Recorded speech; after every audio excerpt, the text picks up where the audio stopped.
Pemirsa,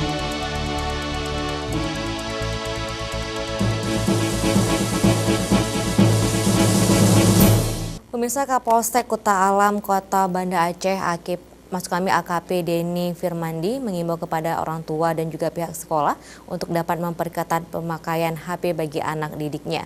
Hal itu perlu dilakukan untuk mencegah terjadinya hal-hal yang tidak diinginkan terhadap si anak.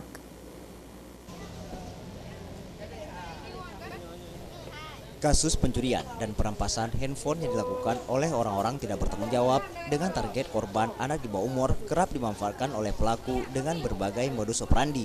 Salah satunya dengan cara meminjam handphone milik korban lalu membawa lari.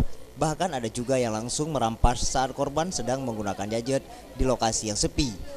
Untuk mengantisipasi hal tersebut, Kapolsek Kuta Alam Banda Aceh AKP Denny Firmandika mengajak para orang tua dan pihak sekolah untuk memperketat pemberian handphone kepada anak mereka, karena handphone yang digunakan oleh anak mereka dinilai dapat mengundang hal-hal yang tidak diinginkan, seperti pencurian dan perampasan, sehingga menimbulkan trauma bagi si anak. Kapolsek menambahkan, tidak hanya polisi dan sekolah yang bertugas mengamankan anak-anak sekolah, namun juga untuk warga Aceh, khususnya orang tua, boleh memberikan fasilitas kepada anak-anaknya, cuman mau diawasi. Kalau memang saatnya tidak dibawa untuk masalah HP, ya jangan dibawa, karena ini mengundang ada kesempatan dan ada niat dari pelaku untuk melakukan kejahatan.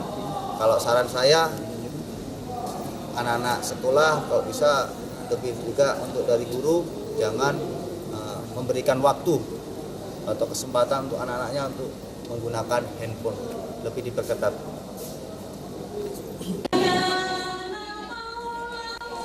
Kapolsek menambahkan, tidak hanya polisi dan sekolah yang bertugas mengamankan anak-anak sekolah, namun juga masyarakat, terutama orang tua, untuk bisa membantu ketenangan dan kenyamanan anak di sekolah. Tim Liputan, Aceh TV.